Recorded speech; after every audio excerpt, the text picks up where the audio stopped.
s'installe dans un appartement à Clapham, au sud-ouest de Londres.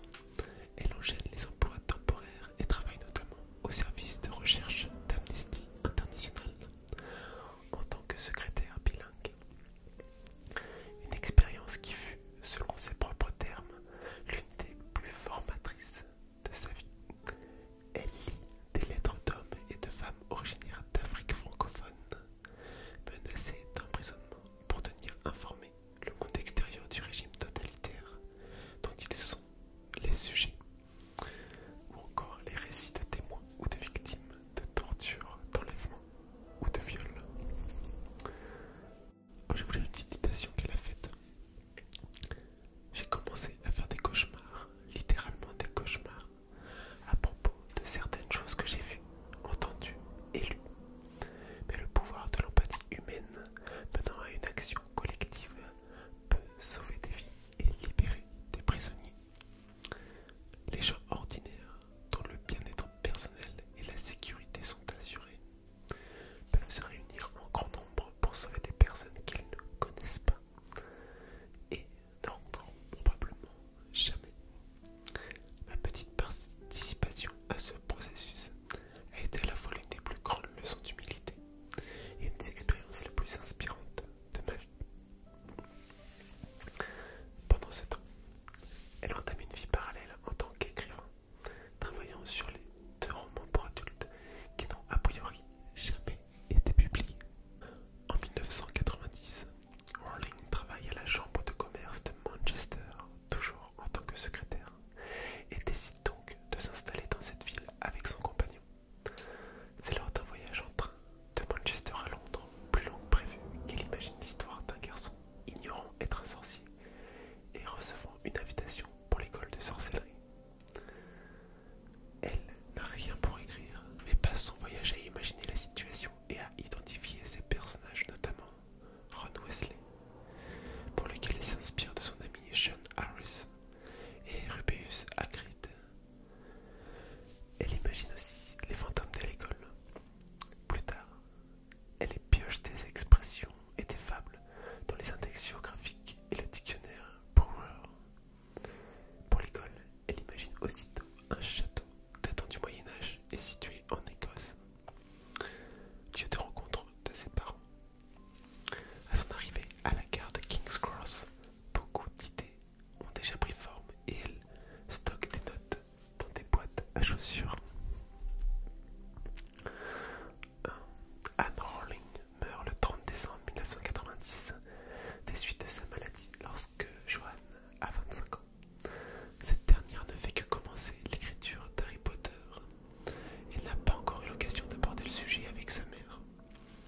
Rowling surmonte sa douleur en détaillant davantage les sentiments de son héros orphelin dès le premier roman. Rapidement licenciée de son travail à la Chambre de commerce de Manchester, elle répond à une annonce dans The Guardian pour un poste de professeur d'anglais à Porto et déménage au Portugal. Le travail à mi-temps lui permet de se consacrer à son roman qui évolue beaucoup après la mort de sa mère. Désormais, les sentiments de Harry envers ses parents disparus étaient devenus bien plus profonds et tangibles. C'est durant les premières semaines de mon séjour au Portugal que j'ai écrit mon chapitre préféré de l'école des sorciers, le miroir du Reset.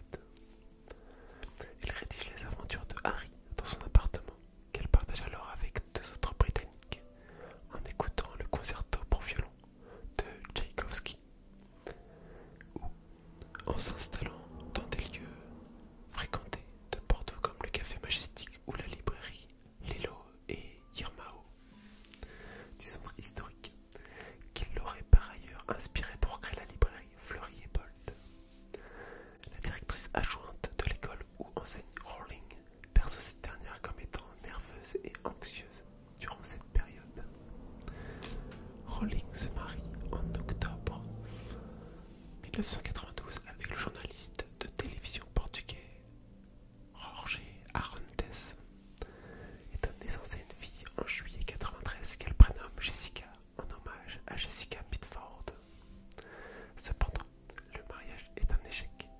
Son mari se montre parfois violent et le couple se sépare l'année suivante.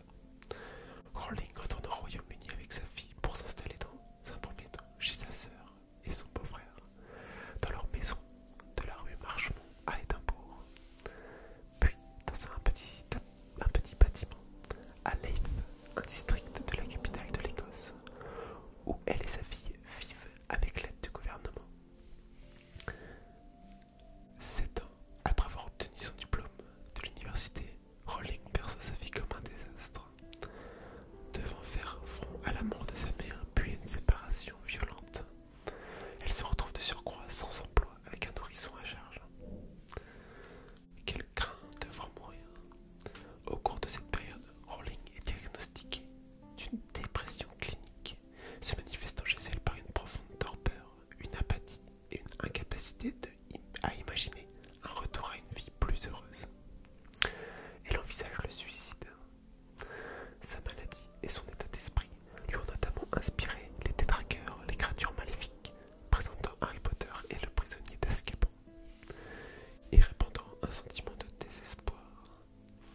Plus tard, en 2012, Rowling décrit cette période de sa vie comme ayant été une autre expérience particulièrement formatrice.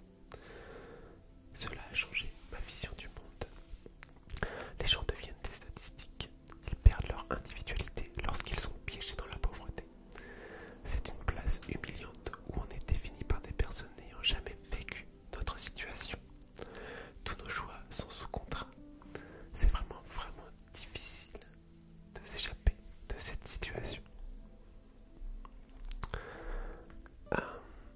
Et là on va passer à la partie où Harry Potter va sortir, le succès, etc. Et on terminera sur cette partie.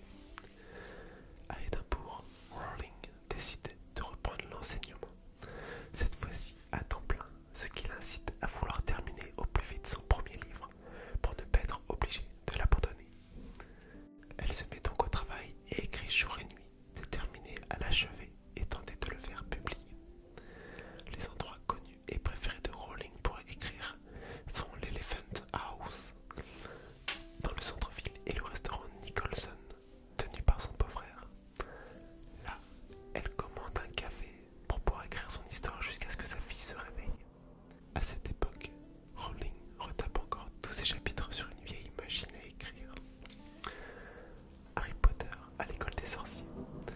Achevé en 1995, Rowling envoie les